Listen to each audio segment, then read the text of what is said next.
KMES English Medium Junior College welcome its students for online lecture of philosophy for Standard 12. Chapter 3. Who am I? What am I? Topic: Western and Modern Philosophy.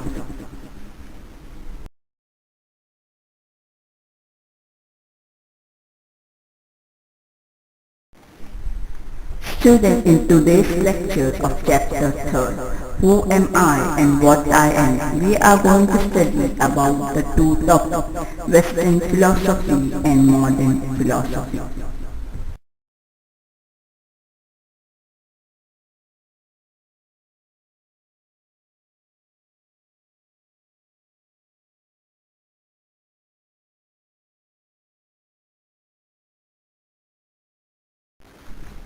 Western philosophy.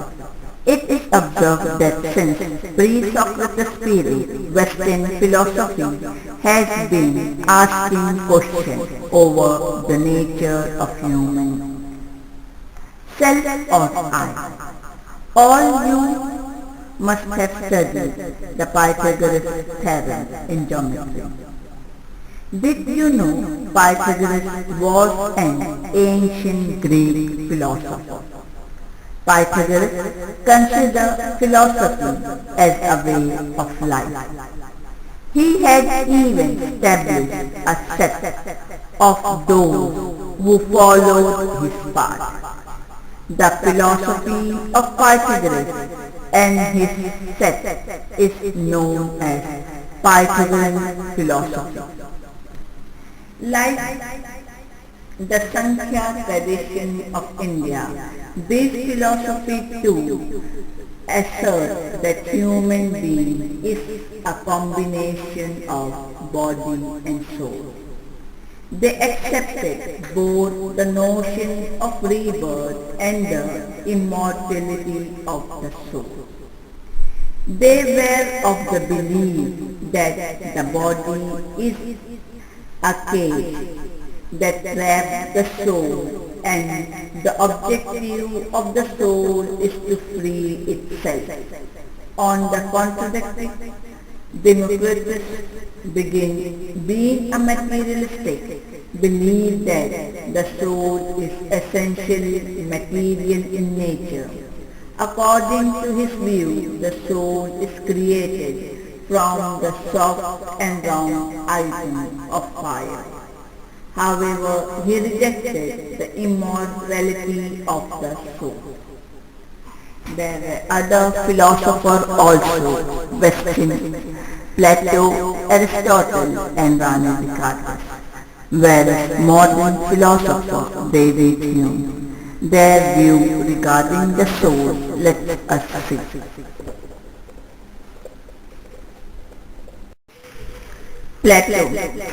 Plato was also influenced by the view that the body and the soul are two independent substances.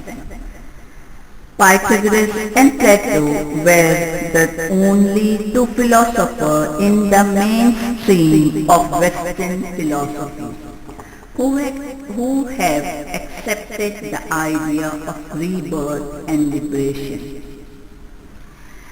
As we have seen, Plato has divided the reality into two independent worlds, the world of abstract, universal form, and the world of concrete, particular object. The soul is the resident of the world of form, whereas the body resides in the world of particulars. Like all other particulars, the body takes birth, undergoes change and perishes.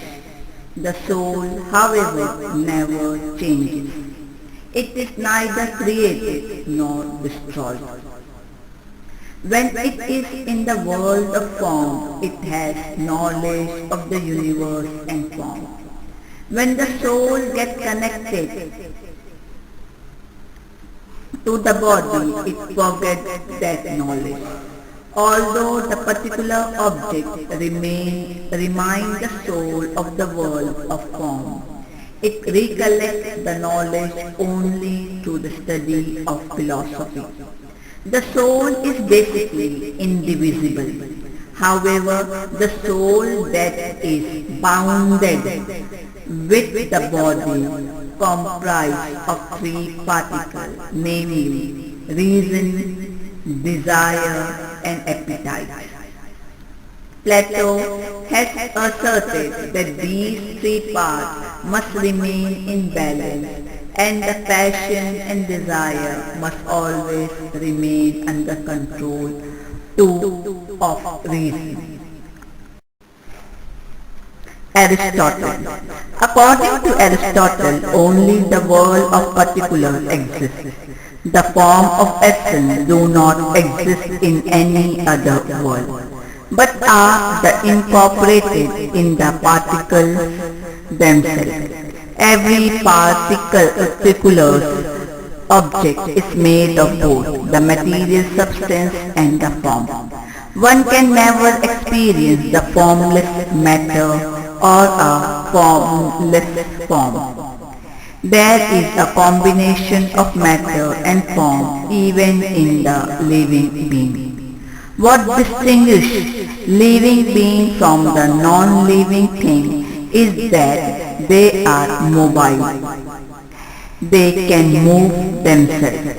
The principle of mobility is inherent in them. They develop in accordance with these principles.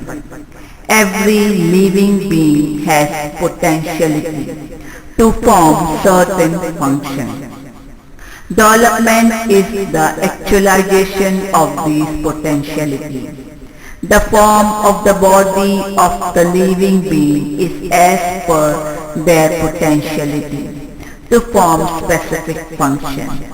A body is formed by the coming together of the matter and its specific arrangement or form.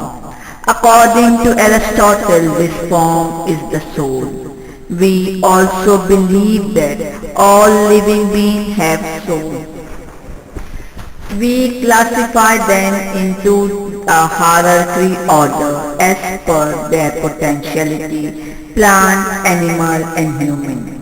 Soul being the form of the body, it perishes along with the body. Therefore, Aristotle does not accept the idea of the immortality of soul.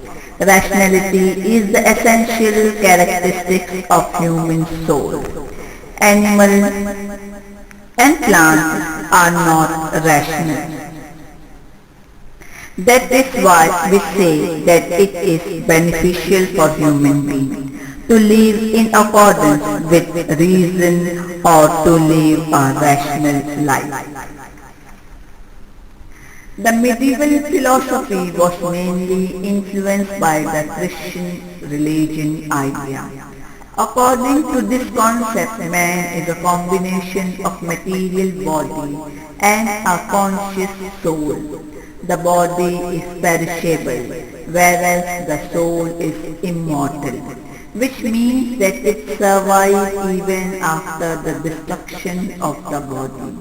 However, most of the medieval philosophers did not believe in rebirth.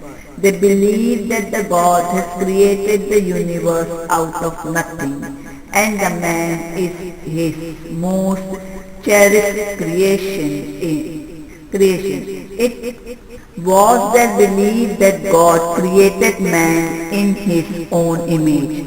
According to them, God is the father of all human beings. Therefore, the objective of human beings should be to live life as per his command and in a way that would please God. Bearing a few exceptions, the dualist nature of man was accepted by the Western thought tradition until very recently. Rene Descartes.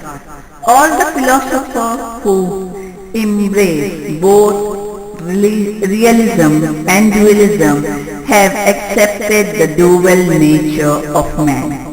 Descartes is not an exception. We have already seen that according to Descartes, the two independent substances, that is matter and consciousness, combine in human being. Body is made of material substance and extension, which is an attribute of matter, is integral to the body. However, the mind or soul lies beyond space and reason or thought is its essential characteristic. These two independent substances come together because of God. What kind of relation exists between them after they come together need to be considered. As per our day-to-day experience, some or the other interaction constantly takes place between the body and the mind. When one of is not well, one does not feel like doing anything. When one is distressed and depressed, one loses appetite. We see that the cheerful mind forgets illness, while physical experience improve our mental state. On the basis of that, such experience, Descartes found the theory of mind-body interaction. Although the body and the mind are completely different, they can influence each other. There is a causal relationship between them. This view of Descartes was considered as controversial in metaphysics. After Descartes' mind-body relationship emerged as a new metaphysical problem.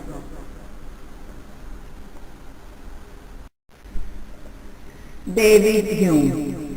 In modern philosophy, the view of the British imperialist David Hume are very peculiar. Hume is regarded as the one who raised basic doubt about some of the most important concepts of his time. One of those important concepts is substance. According to the imperialists, only that which is experienced by our sense organs is real. They assert that anything that is real cannot be beyond our sense experience. In accordance with this view, Hume founded that we do not experience anything which is donated by the term substance and which is supposed to be the substance of all qualities. Hence, there is no need to accept the existence of substance. What we experience is only various characteristics of physical objects, their magnitude and interaction. We cannot experience anything which is beyond this, such as material substance. Similarly, if we try to explore our inner world and try to understand what is known as I or self, we merely submit upon several thoughts, feelings, sensations, ideas, etc. Our consciousness is nothing but a constant flow of these experiences. In this constantly changing flow, we never experience any kind of permanent, eternal conscious substance, which is known as soul. Our memory, as it forms a chain of connecting all these different elements, and that is how we experience the continuity of I. However, we have seen that continuity does not mean permanence. When we watch a movie, what we experience is just a collection of constantly changing image and sound.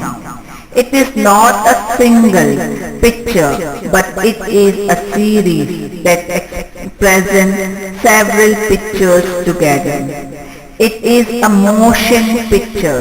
Likewise, Hume urged that all our self is just a bundle of thoughts, ideas, feelings, passion and motivation.